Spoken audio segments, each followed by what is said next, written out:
ಜೀವನದಲ್ಲಿ ಸೋಲು ಗೆಲುವು ಸಾಮಾನ್ಯ. ಅದನ್ನ ಸರಳವಾಗಿ ಸ್ವೀಕರಿಸಿದಾಗ ಯಶಸ್ಸು ಸಾಧ್ಯ. ಹಾಗೆಯೇ ಸ್ಪರ್ಧೆಗಳಲ್ಲಿ ಕೂಡ ಭಾಗವಹಿಸಿದವರೆಲ್ಲ ಗೆಲ್ಲಲು ಸಾಧ್ಯವಿಲ್ಲ. ಯಾವುದೇ ಕ್ರೀಡಾಕೂಟದಲ್ಲಿ ಭಾಗವಹಿಸುವಿಕೆ ಪ್ರಾಮುಖ್ಯವಾದುದು ಎಂಬುದಾಗಿ ಎಂಆರ್ಜಿ ಗ್ರೂಪ್ನ ಸಿಎಂಡಿ ಪ್ರಕಾಶ್ ಶೆಟ್ಟಿ ಹೇಳಿದ್ದಾರೆ.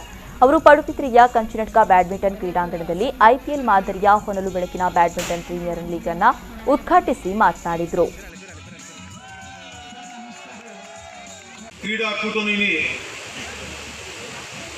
షటిల్ అవుట్డోర్ షటిల్ టూర్నమెంట్ ఇని మాత్రం నేను భారీ సమయದ ಬೊಕ್ಕ ಒಂದು ತೂಪಿನಿ ಎಂಗ್ಲು ಎಲ್ಲಿ ಕಾಲೇಜ್ ಪೋಂದು ಪನಗ ಇಂಚಿನ ಬೈಯಡು ಇಂಚಿನ ಗೊಬ್ಬೊಂದಿತ್ತ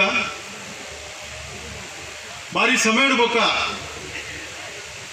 ಈ ಒಂಜಿ ಔಟ್ಡೋರ್ ಶಟಲ್ ಟೂರ್ನಮೆಂಟ್ ಬಹುಶಃ ದಕ್ಷಿಣ ಕನ್ನಡ ಜಿಲ್ಲೆ ಬೊಕ್ಕ ಉಡುಪಿ ಜಿಲ್ಲೆ ರಡ್ಡು ಜಿಲ್ಲೆದಾಗಲು ನೆಟ್ಟು ಮಸ್ತ್ ಬಹುಶಃ ಸ್ಟೇಟ್ ಪ್ಲೇಯರ್ಸ್ ಟೂರ್ನಮೆಂಟ್ ಗೊಬ್ಬದಿನಗಲು ಸ್ಟೇಟ್ ಟೂರ್ನಮೆಂಟ್ ಗೊಬ್ಬದಿನಗಲು ಭಾರಿ ಜನಕ್ಕೂ ಇನ್ನೊಂದು ಈ ಟೂರ್ನಮೆಂಟ್ ಭಾಗವಹಿಸರಿಗೆ ಅವಕಾಶ ಸಿಕ್ಕುತ್ತದೆ.